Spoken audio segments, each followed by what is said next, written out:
Sabe uma coisa que você não deveria fazer na musculação? Daquele Já deixei aquele clima bem tenso, né? Eh, Aliás, eu vou responder daqui a pouco. Roda a vinheta. Vem, vinheta. Let me get a beat, I kick it funky like feet. Let me get a beat, I beat, I get a kick it feet it like. Let me get a beat, I kick it funky like. Você é daqueles que faz a musculação com um número de repetições fixas? Ou seja, você faz 3 séries de 10 repetições, 4 de 8, 3 de 6 repetições? Então, e se eu te disser que isso pode estar reduzindo a possibilidade de seus resultados? É, realmente. Existem estudos que sugerem que quando você trabalha na zona de repetições, você tende a ter uma possibilidade maior de evolução, atribuindo essa zona de repetições no seu treinamento para cada série. O que, que seria isso? Ao invés de trabalhar com repetições fixas, você trabalhar numa margem, de repetições. Então, os estudos têm sugerido que é bem interessante você trabalhar numa margem de repetições de 8 a 10 ou de 9 a 12 repetições. E isso faz com que você consiga organizar melhor o sequenciamento dessas repetições. Isso induz a ideia de que você pode, por mais que não chegue até a falha, porque a gente sabe que você não precisa chegar até a falha para ter excelentes resultados ou até mesmo ter melhores resultados do que treinar até a falha mesmo. Claro que a gente sabe que para indivíduos iniciantes ou até mesmo indivíduos que não têm tanta conhecimento na musculação, para esses indivíduos sentir talvez até onde ele vai encontrar falha, pode ser um erro, porque a consciência corporal, até mesmo um sentimento de segurança ou proteção, faz com que esse indivíduo tende a ter um pouquinho, de medo para ir de fato exigir a musculatura até as últimas repetições, e isso pode inviabilizar o uso de uma estratégia chamada repetição na reserva.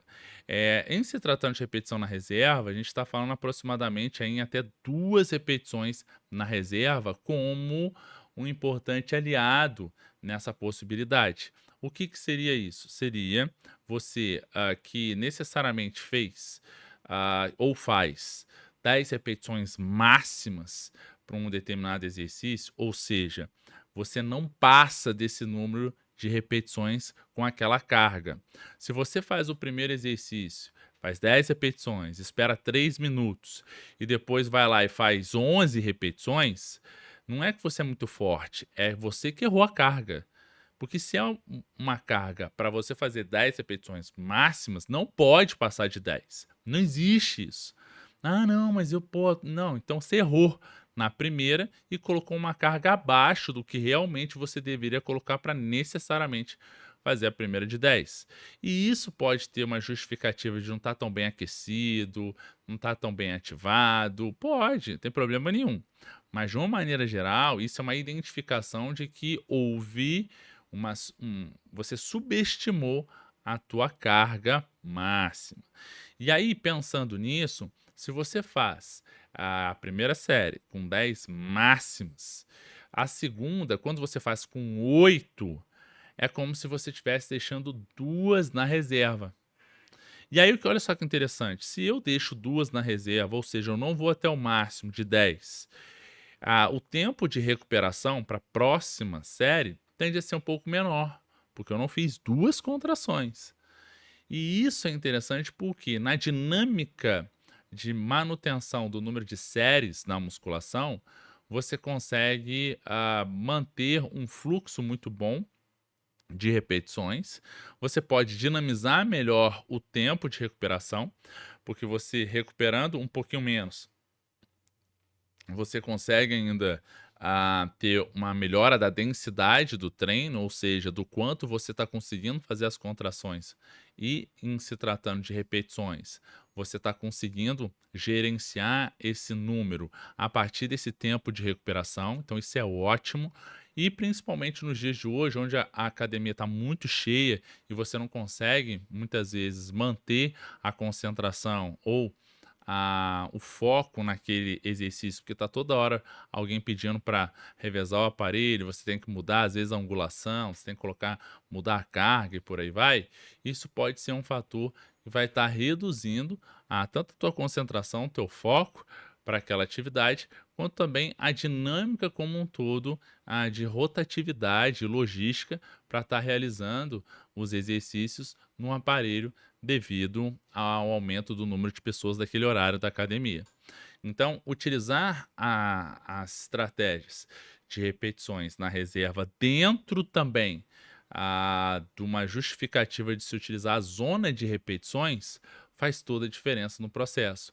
Mas ainda assim, se você quiser treinar até o máximo, e quando você treina o máximo, mas pelo fato de você estar reduzindo um pouquinho o tempo de recuperação, a próxima série, o teu máximo vai ser às vezes 10% menor, do que da quantidade de repetições máximas que você fez na primeira, mas mantendo esses 10% de redução a cada série, você aproxima bem de um volume alto e por rotatividade você consegue ter um excelente resultado, até mesmo num tempo menor de duração da sua sessão.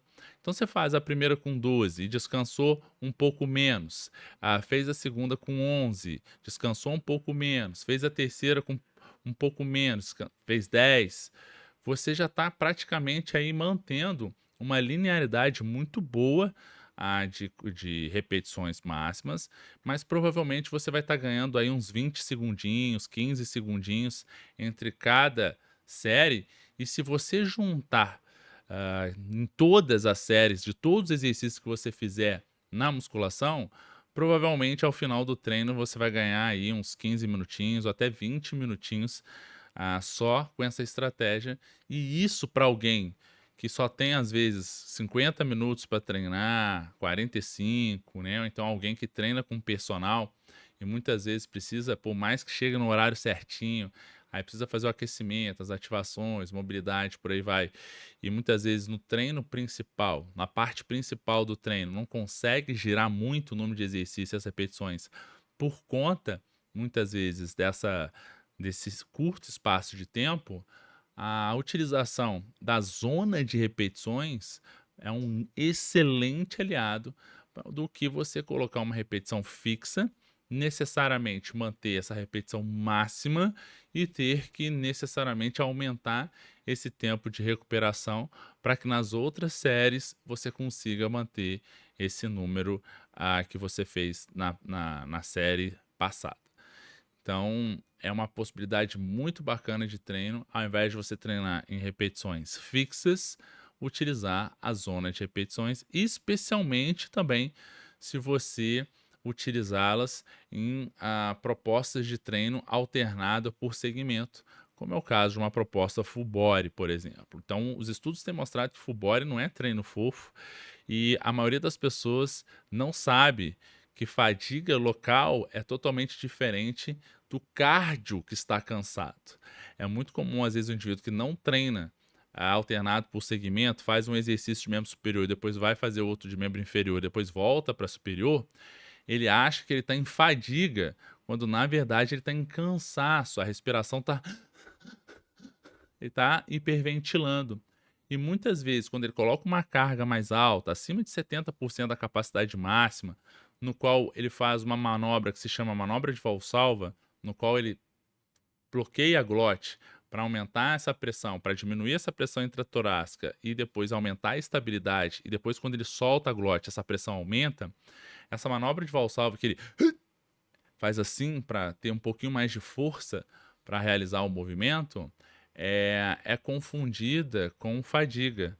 E aí que tá, quando esse indivíduo ele tá um pouquinho hiperventilando, porque ele tá um pouquinho cansado, e necessariamente vai ter que fazer um exercício que ele tá e ele vai ter que travar essa glote, provavelmente ele está confundindo essa fadiga com uma questão mais de trocas gasosas para diminuir um pouco essa acidose que está um pouquinho aumentada por conta desse maior volume de treino, por conta dessa maior densidade, ou seja, fazer 1, 2 exercícios num curto espaço de tempo e como ele não está acostumado e provavelmente ele não tem essa tolerância maior para neutralizar essa acidose, ele confunde um treino full body com um treino fofo, quando na verdade é ele que não está sendo apto a suportar esse tipo de treinamento do ponto de vista de adaptação metabólica. Mas aí isso é uma outra história, fica para um outro post para a gente discutir isso, beleza? Se você gostou desse vídeo, não deixe de comentar o que você achou, compartilhe com quem você acredita que vai ser beneficiado com essas informações, curta o canal, se inscreva e a gente se vê no nosso próximo vídeo. Valeu, grande abraço. Let me get a beat, I kick it funky like feet. Let me get a beat, I kick it, kick it, feel it like. Let me get a beat, I kick it funky.